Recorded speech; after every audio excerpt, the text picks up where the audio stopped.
The first time the aliens arrived above Earth, I was fixing a broken coffee machine in the engineering bay of the orbital station Atlas 9. Naturally, humanity chose the worst possible moment in history to make first contact. Every screen on the station flashed crimson. Unknown vessel entering Earth space. I remember floating upside down with a wrench in my hand while Commander Elias shouted through the comms. "Jonah, stop touching the coffee machine and get to control." "I'm making history survivable," I replied. Nobody negotiates without caffeine. The alien ship was enormous. Not sleek and elegant like in movies. This thing looked like someone welded mountains together and painted them black. It blocked half the stars above Earth. Within minutes, every military force on the planet was on alert. Then the message arrived. "We come in peace. Humanity is in terrible danger." That got everyone's attention fast. 3 hours later, I stood inside the station's diplomatic chamber with 12 world leaders, 2 nervous translators, and 1 extremely sweaty ambassador from Canada. The aliens entered through a field of blue light. They were tall, pale, and strangely calm. No dramatic speeches. No threats. Their leader introduced himself as Overseer Talvin. "Humans," he said, "your species has unknowingly entered contested territory. Several galactic powers have detected your industrial expansion." I leaned toward Commander Elias. "Industrial expansion? We launched 3 mining probes past Pluto," he whispered. "Ah. Terrifying." Talvin continued. "The galaxy is dangerous. Predatory civilizations consume weaker worlds.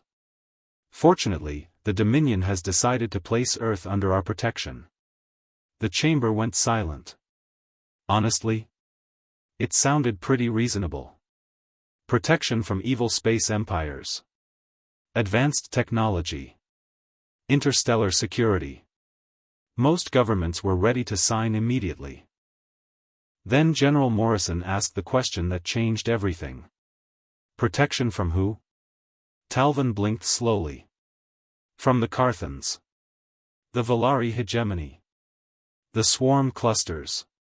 Several others." "And where are they?" Morrison asked. The alien hesitated. "Approximately 8 months from your system." I frowned. 8 months? That's it? Talvin nodded. "Their fleets are vast.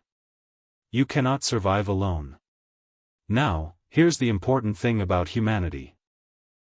If you tell humans something scary is arriving in 8 months, our first instinct is not panic. It's preparation." Within 2 weeks, Earth transformed into the angriest construction site in history. Wars paused.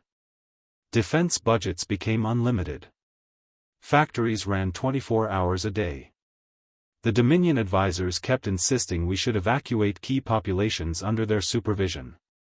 Humans ignored them and started building warships instead. A lot of warships.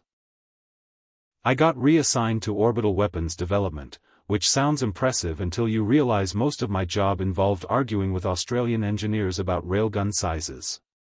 "Bigger," they kept saying. "You can't just solve every problem by making it bigger."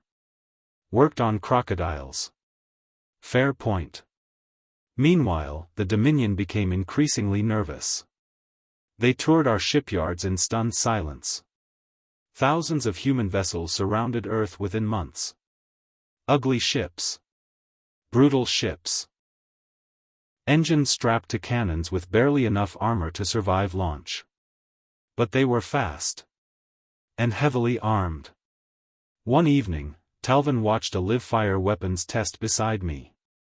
A human destroyer accelerated toward an abandoned asteroid and fired a magnetic round clean through it.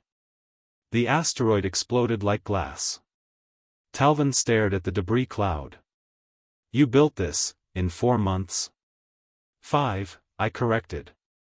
"We took weekends off. That weapon violates 17 galactic treaties." "That means it works, right?" He looked genuinely horrified. That's when I finally understood. The Dominion hadn't come to protect us from the galaxy. They came to protect the galaxy from us.